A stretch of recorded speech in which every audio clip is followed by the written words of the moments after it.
오늘 하나님을 예배하며 은혜를 사모하며 주님의 몸된 교회에 간절함을 가지고 사모함을 가지고 나온 우리 모든 성도님들에게 그 가정 가운데 여러분 10년 가운데 하늘로부터 은혜와 평강과 긍휼과 소망과 하나님의 위로와 능력이 충만하게 임하기를 기원합니다.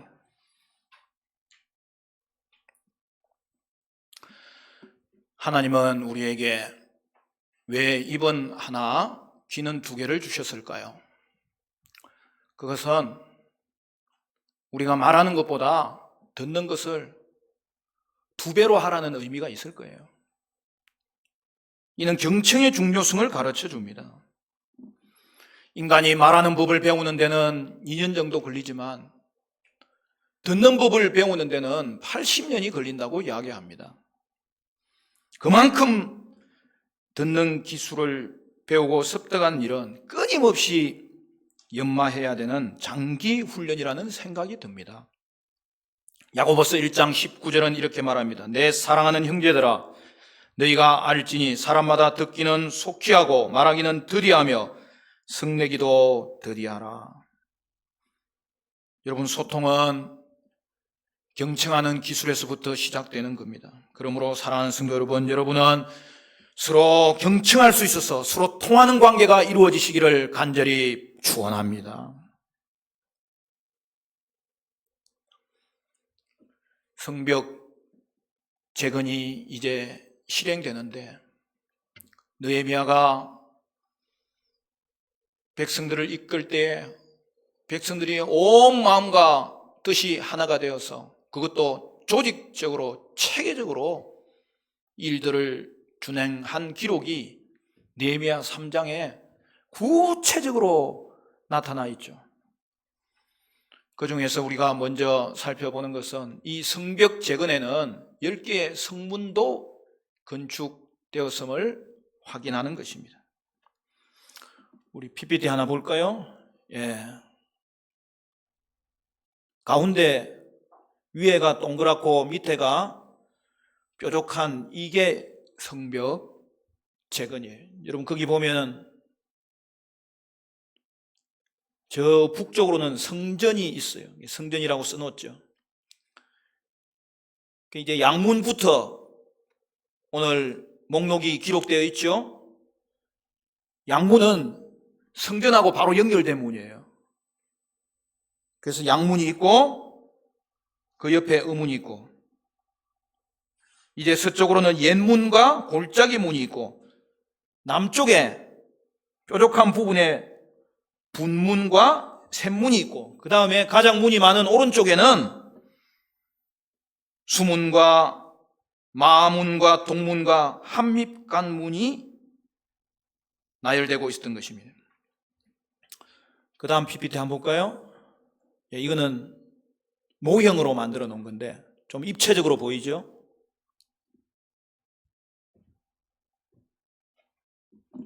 처음에는 저 위에 성전만 있었던 거예요. 그리고 뾰족한 부분 가운데에는 다윗 궁전이 있었는데 그 이후에는 다윗 궁전은 재건되지 않았죠. 여러분 보시면 알겠지만은 동쪽, 북쪽 그 모퉁이에 성전이 있어서 양문과 한밑간문과 동문은 성전문하고 붙어 있는 거예요. 그리고 이제 의문부터 골짜기문 이렇게 계속해서 왼쪽으로 이렇게 목록이 보고되고 있는 거예요. 그리고 여기는 지금 그림이 잘렸는데 맨 밑에 쪽에 골짜기가 벤흰놈, 흰놈의 아들 골짜기. 저기 오른쪽에는 우리가 잘 아는 기드론 골짜기가 흐르고요. 성 왼쪽으로는 작은 골짜기, 중앙 골짜기가 흐르는 것을 볼 수 있습니다. 여러분 이제 눈에 들어오시죠, 그죠? 그 다음 PPT 보면은 이거는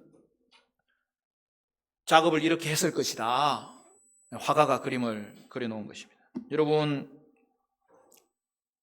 이제 됐습니다. 성문은 성을 출입할 수 있는 통로잖아요. 문은 소통을 의미합니다. 우리의 영혼도 통해야 되는 거죠. 앞에서 우리는 처음 5개의 문에 대하여 살펴보면서 교훈을 얻었는데요. 첫째는 양문은 예배 회복의 문을 회복하라는 것입니다. 둘째, 의문은 충성의 문을 회복하라는 것입니다. 셋째, 옛문은 처음 사랑의 문을 회복하라는 것입니다. 넷째, 골짜기 문은 십자가 신앙의 문을 회복하라는 것입니다. 다섯째, 분문은 회개의 문을 회복하라는 것입니다. 앞주에 이어서 오늘은 다음 5 성문 건축을 통해서 우리가 회복해야 될 영적 문이 무엇인지를 살펴보기를 원합니다. 6째 문은 샘문입니다. 여러분 15절 말씀 같이 볼까요? 3장 15절 말씀 다 같이 읽습니다. 시작. 샘문은 미스바 지방을 다스리는 고로세의 아들 살룬이 중수하여 문을 세우고 덮었으며 문짝을 달고 자물쇠와 빗장을 갖추고 또 왕의 동상 근처 셀라 목가의 성벽을 중수하여 다윗성에서 내려오는 청계까지 이르렀고, 여러분 성령 충만의 문을 회복하라는 거예요. 샘문은 미스바 지방을 다스리는 살룬이 중수하였습니다. 샘문의 위치는 여러분 그림에서 봤듯이 제일 남쪽에 거기가 왕의 동산이 있고 그 곁에 셀라못이 있었는데 그 셀라못 근처에 있었던 것입니다. 여러분 셀라못은 우리가 잘 아는 실로암 못을 말하는 거예요.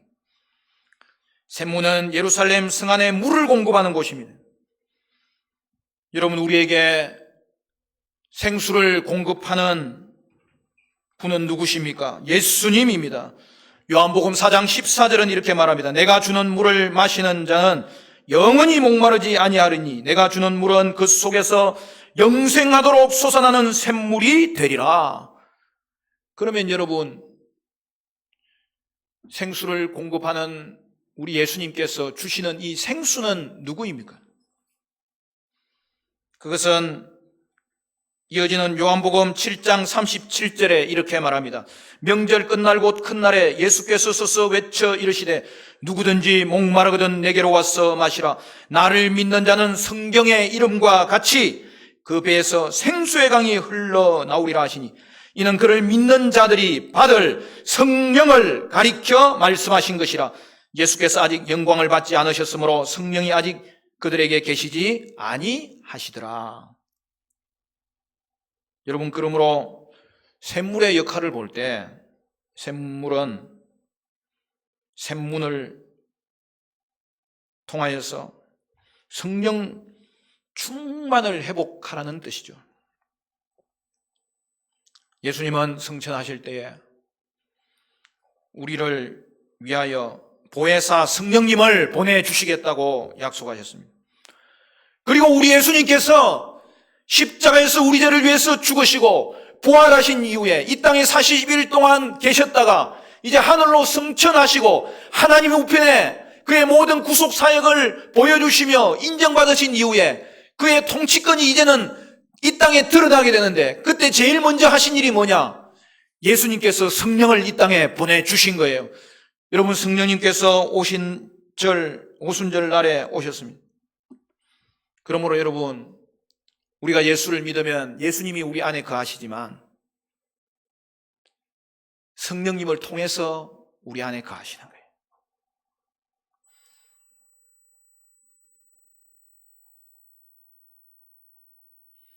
성령님이 우리를 다스리시는 거예요. 성령님이 우리 안에 거하시는 거예요. 그러므로 성령 충만은 성령의 지배를 받는 삶을 말하는 거예요. 따라서 여러분 성령의 다스림에 순종하셔야 됩니다. 그러면 바른 길을 갈 수 있어요.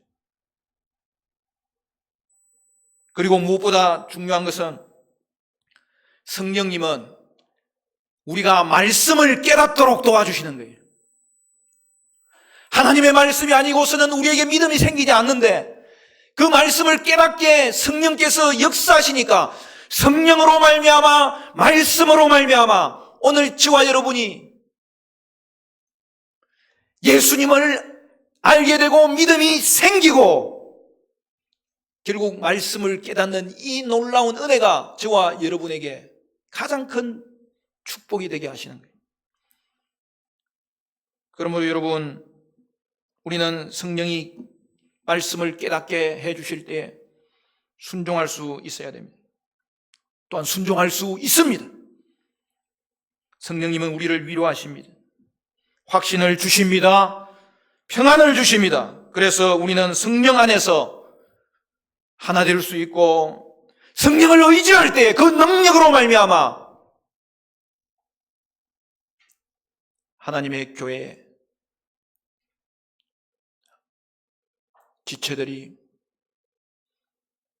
화평을 이루고 평안을 누릴 수 있게 되는 거예요.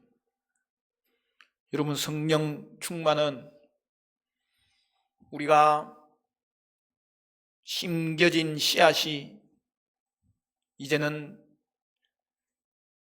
이삭이 되어서 풍성한 나무로 자라게 되는데 그때 꽃과 같은 거예요.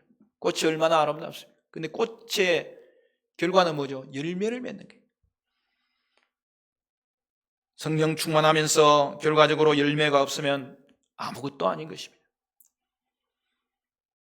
그러면 어떻게 하면 성령 충만을 받을 수 있을까요? 가장 먼저는 말씀을 듣고 배우고 알아야 되는 것입니다. 성령은 말씀을 통해서 역사하는 거예요. 그러므로 성령 충만은 말씀이 충만해지도록 역사하는 거예요. 여러분, 말씀을 깨닫게 되면 예수님을 만나게 되고 예수님을 만나면 우리의 인생이 더 이상 방황하지 아니하고 예수님을 따라 사는 빛 가운데 거하는 삶, 진리 가운데 거하는 삶, 이 시대를 분별하는 삶이 회복되는 거예요. 여러분, 말씀을 통해서 생명을 얻게 됩니다. 고넬료 가족은 사도 베드로가 전한 말씀을 듣고 예수님을 만났고 성령 충만을 받았습니다. 둘째, 항상 기도하는 것입니다. 초대교회가 전혀 기도에 힘쓸 때 성령이 충만하게 임했습니다. 오늘 우리 교회 가운데 성령이 충만하게 임하기를 바랍니다. 여러분 심령 가운데 성령이 충만하게 임하기를 바랍니다.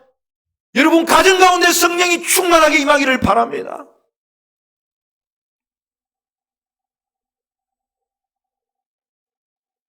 세 번째, 성령 충만을 받는 비결 가운데 하나는 찬양하는 거예요. 찬양이 회복되면 성령이 충만해져요. 여호사밧이 승가대를 앞세워 하나님을 찬양하였을 때 하나님의 권능이 임했습니다. 바울과 실라가 감옥에 갇혀서 그곳에서도 기도하고 찬양할 때에 옥문이 흔들리고 옥트가 무너지고 능력이 임했습니다.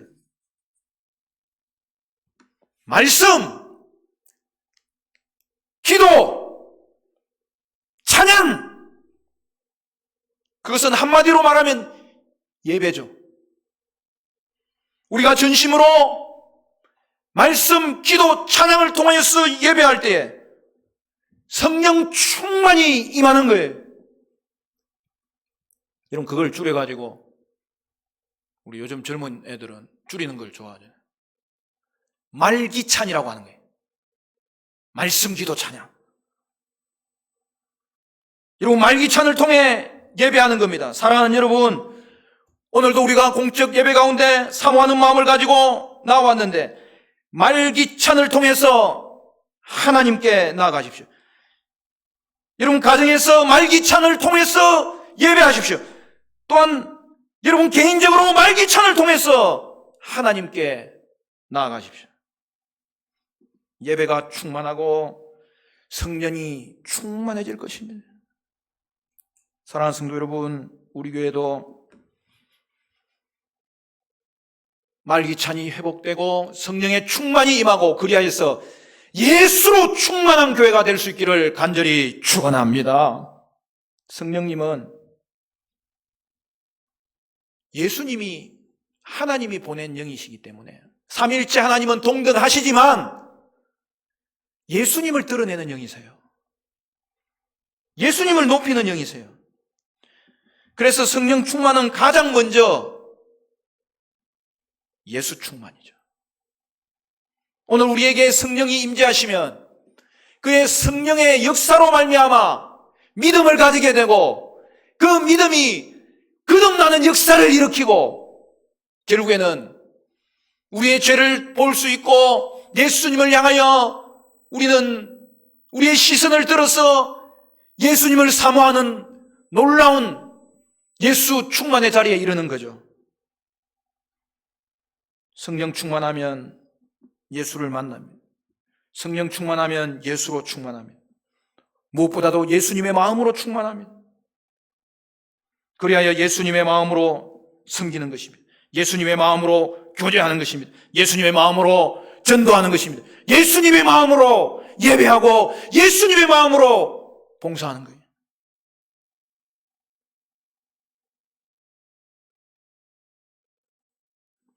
우리가 수요 예배 때 자주 부르는 찬양이 있는데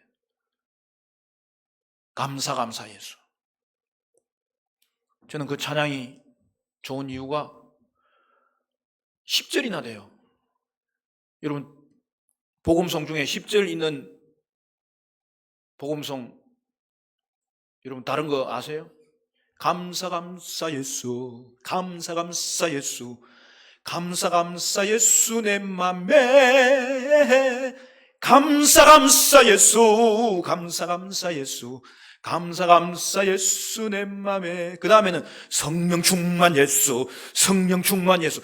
그렇게 해서 제가 맨 마지막에다가 기도 충만을 집어넣었어요. 왜냐하면 우리 수예배는 2부 기도회가 있기 때문에.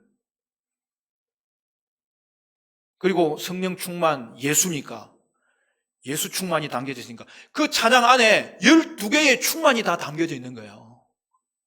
그래서 제가 이 찬양 가지고 찬송하면 내가 성령을 통해서 충만해지는 것이 무엇인지 하나님께 기도할 수 있겠구나, 찬양할 수 있겠구나.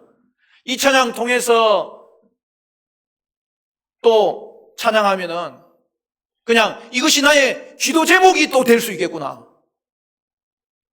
여러분 찬양이 충만해지면요 기도가 충만해지는 거예요.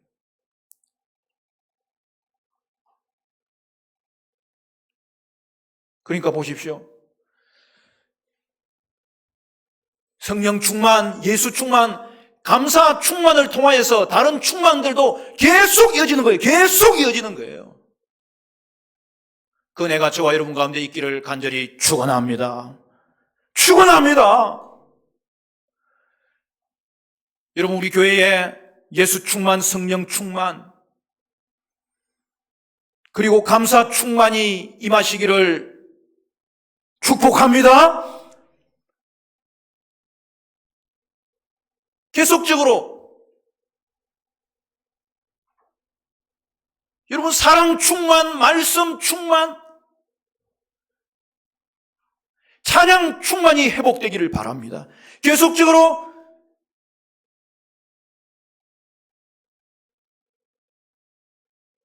소망 충만, 믿음 충만, 기도 충만이 회복되기를 바랍니다. 영광 충만, 은혜 충만, 축복 충만이 이루어지기를 바랍니다. 여러분 그게 여러분이 더 추가해도 되는 거예요. 찬송가 가사는 12개지만은 계속 우리가 무슨 충만을 원하는지 기도를 넣고 찬양을 제목을 넣으면 되는 거예요. 12개니까 여러분 한 10가지만 더 붙여보세요. 무엇으로 충만되기를 원합니까? 지혜 충만, 권능 충만, 평강 충만이 임하기를 바랍니다. 충성 충만, 온유 충만, 인내 충만이 임하기를 바랍니다. 기쁨 충만, 화평 충만, 기적 충만이 임하기를 바랍니다. 할렐루야. 여러분, 우리의 10년 가운데 이런 감사 예수의 충만, 우리가 또 추가해서 기도하는 충만들이, 이런 21가지 충만이 저와 여러분 가운데, 가정 가운데, 우리 교회 가운데 회복되기를 간절히 축원합니다. 오늘도 성령의 충만이 임하면 어떤 상태가 될까요? 성령으로 충만하면 우리에게 탐욕이 들어설 자리가 없어요. 정욕이 들어설 자리가 없어요. 잡념이 들어설 자리가 없어요. 또한 흔들면 밖으로 넘치는 거예요. 겨울에 따뜻한 물이 흘러나오고 여름에 시원한 물이 흘러내리면 주위 사람들에게 어떤 영향을 미치겠습니까? 기쁨을 주고 마음이 평안하고 화목하는 것이죠. 성령님은 사람의 마음을 기분 나쁘게 하는 영이 아니기 때문입니다. 여러분, 성령 충만한 사람 치고 인상 찡그리고 다니는 사람 보았습니까? 어떤 핍박도, 어떤 고난도, 어떤 우겨쌈도, 어떤 환경에서도 천국의 삶을 누리게 되는 거예요. 7째는 수문입니다. 26절을 보면 수문에 대한 내용이 나오죠. 그때 느디님 사람은 오벨에 거주하여 동쪽 수문과 마주 대한 곳에서부터 네민 망대까지 이르렀느니라. 우리가 양문을 이야기할 때 거기 망대가 나왔어요. 함메아 망대와 하나넬 망대인데, 여기 네민 망대라고 또 망대가 하나 등장하는데, 그것은 수문 바로 위에 있었다는 것을 보여줍니다. 여러분, 말씀의 문을 회복하라는 겁니다. 동편에 있는 수문은 성 밖에 있는 기혼샘과 또 느드님 사람들이 거주하는 성 안의 오벨 사이에 있는 문입니다. 사람들이 수문을 통하여서 식수를 얻으러 드나들었던 거죠. 뿐만 아니라 수문 앞에는 사람들이 공공 집회를 가질 수 있는 큰 광장이 있었어요. 여러분, 그것이 이제 느헤미야 8장에 가면 나오지 않습니까? 성벽 재건을 다 완수하고 성전 봉헌식을, 성벽 봉헌식을 하기 이전에 이스라엘 백성들은 수문 앞 광장에 모여서 에스라의 들려주는 말씀을 듣기를 사모하며 그것에 반응한 것입니다. 여러분, 몇 장 넘겨볼까요? 가까우니까. 느헤미야 8장을 보십시오. 8장을 보면 1절부터 이렇게 말합니다. 이스라엘 자손이 자기들의 성읍에 거주하였더니 7째 달에 이르러 모든 백성이 일제히 수문 앞 광장에 모여 학사 에스라에게 여호와께서 이스라엘에게 명령하신 모세의 율법을 가져오기를 청하며 7째 달 초하루에 제사장 에스라가 율법책을 가지고 회중 앞 곧 남자나 여자나 알아들을 만한 모든 사람 앞에 이르러 수문 앞 광장에서 새벽부터 정오까지 남자나 여자나 알아들을 만한 모든 사람 앞에서 읽음에 뭇 백성이 그 율법책에 귀를 기울였는데, 그리고 최종적인 결과가 무엇입니까? 5절부터 보면 에스라가 모든 백성 위에 서서 그들 목전에 책을 펴니 책을 펼 때에 모든 백성이 일어서니라. 에스라가 위대하신 하나님 여호와를 송축하며 모든 백성이 손을 들고 아멘 아멘 하고 응답하고 몸을 굽혀 얼굴을 땅에 대고 여호와께 경배하니라. 여러분, 이스라엘은 말씀 앞에 반응하여서 통회하고 자복하고 하나님을 찬양하였던 것입니다. 여러분은 말씀 앞에 어떻게 반응하십니까? 말씀을 통해 성령께서 깨닫게 해주시는 것이 모든 성도에게는 이루어지는 일인데, 그때 우리는 말씀을 막을 수도 있고 말씀을 받아서 말씀에 의지하여 회개하고 기도하고 찬양할 수도 있는 것입니다. 그러므로 여러분, 예배 시 말씀은 이 잘 듣는 것이 너무너무 중요한 거예요. 여러분, 말씀을 잘 들어야 돼요.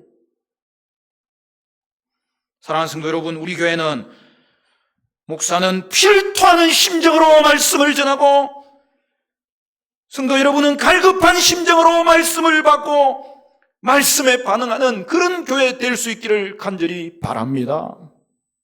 여덟째는 마문입니다. 마문은 28절에 나오죠. 28절을 보면 마문 위로부터 제사장들이 각각 자기 집과 마주 대한 부분을 중수하였고, 여러분 이곳은 기마대가 왕궁을 출입할 때 이용했던 문입니다. 여기 보면 마문 위로부터라고 했는데, 위로부터라는 말은 지형상 높은 곳을 의미합니다. 이는 마문 동편 오벨의 경사면에서 위로 올라가는 장소를 가리키는 것입니다. 기도는 주님의 명령이고 주님의 축복이고 위에 계신 주님을 바라보면서 우리가 평생 동안 쉬지 않고 해야 될 사명이기도 합니다. 또한 기도는 위에 계신 하나님이 우리를 향하여 내려오시도록 하는 능력이기도 합니다. 말씀은 성도의 마음을 움직이지만 기도는 하나님의 마음을 움직이는 거예요. 기도는 하나님이 일하시게 하는 권능입니다.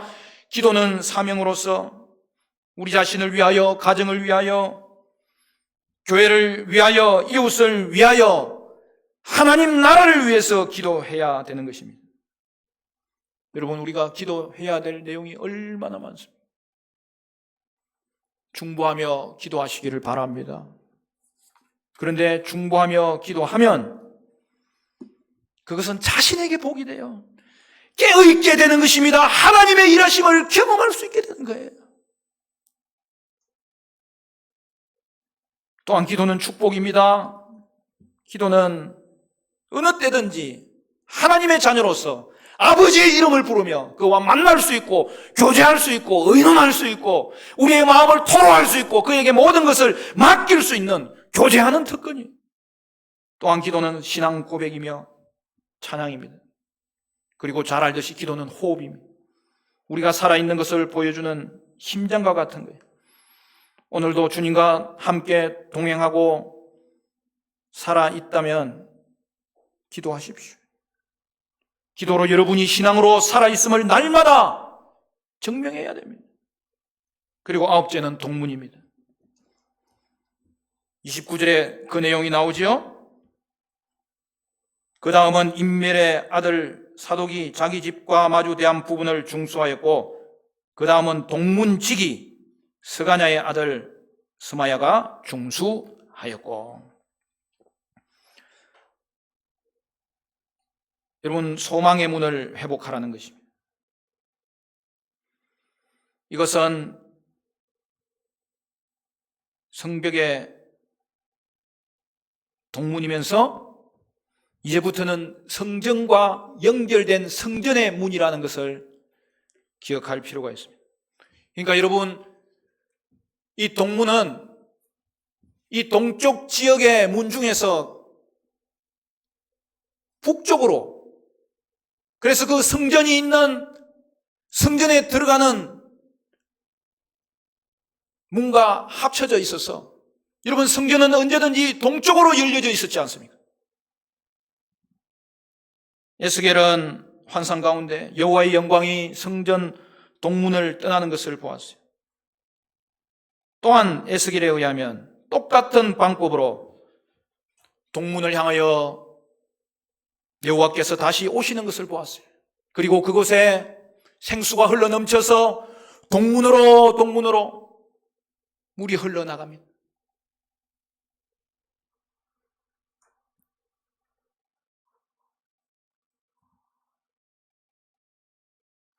예수님은 약속대로 이미 이 땅에 오셔서 하나님의 나라를 성취하셨고 또한 그 나라의 완성을 위하여 다시 오실 것입니다.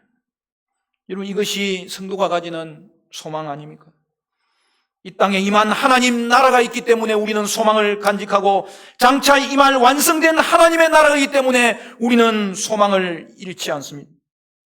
그러므로 동문은 앞으로 다시 오실 예수님을 바라보며 기다리면서 사는 성도의 모습을 나타냅니다. 우리에게 소망이 없다면 믿을 이유도 없고 믿을 가치도 없습니다. 성도의 소망은 주님을 기다리며 천국을 꿈꾸는 것입니다. 성도는 궁극적인 소망을 가진 자입니다. 천국 복음이 소망이기 때문입니다. 마지막으로 열째는 함 및 간문입니다.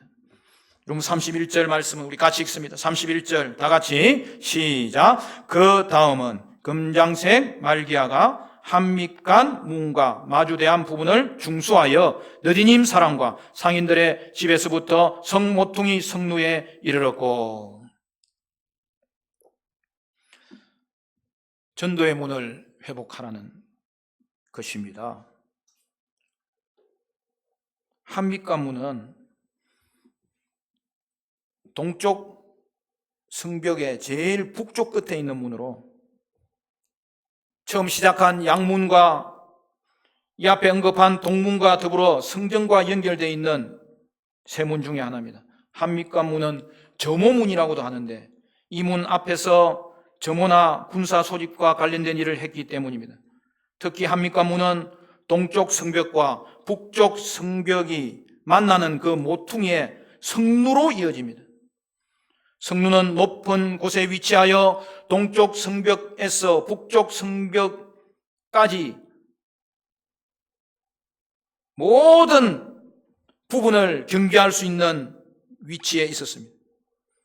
여러분, 우리는 누구의 군사입니까? 군사의 의무는 무엇입니까? 가장 좋은 군사는 하나님 나라를 지키는 군사입니다. 하나님 나라를 지키는 가장 효과적인 방법은 복음을 전하여 이 땅에 하나님 나라를 확장시키는 거예요. 디모데후서 2장 3절에서 4절은 너는 그리스도 예수의 좋은 병사로 나와 함께 고난을 받으라. 병사로 복무하는 자는 자기 생활에 얽매이는 자가 하나도 없나니 이는 병사로 모집한 자를 기쁘게 하려 함이라. 여러분, 자기 생활에 얽매이는 자가 없다고 해서 여러분 모든 일을 중단하고 오직 전도만 하라는 뜻이 아니죠. 여러분, 삶의 모든 영역에서 사회 전반으로 나아가 복음의 전쟁을 수행하라는 말씀입니다. 전도는 예수님의 마지막 유언이고 지상 최고의 명령입니다. 여러분, 교회의 사명이 뭐예요? 교회가 이 땅에 존재하는 실제적인 목적은 무엇입니까? 복음을 들고 나가서 전하는 것입니다. 복음 전도만이 사람을 살리기 때문입니다. 복음 전도만이 사람을 변화시키기 때문입니다.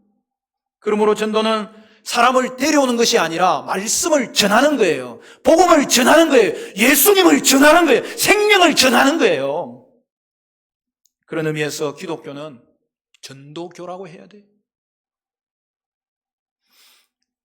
오늘 말씀과 또 우리 2학기를 시작하는 것과 이게 너무 잘 연결되어서 우리에게 주시는 말씀이 있는 것 같아요.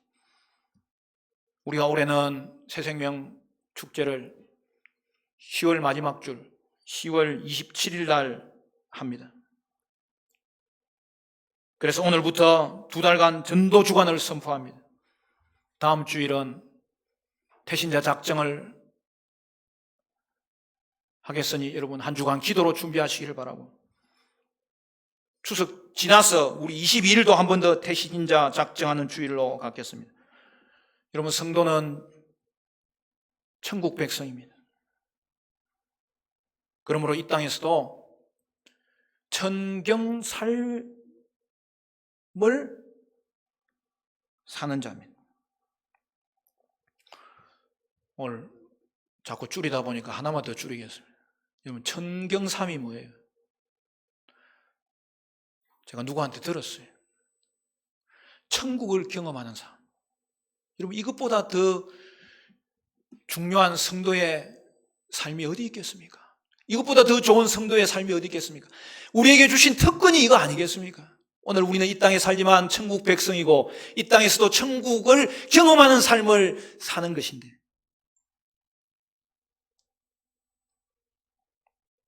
그분은 그렇게 이야기하더라고요.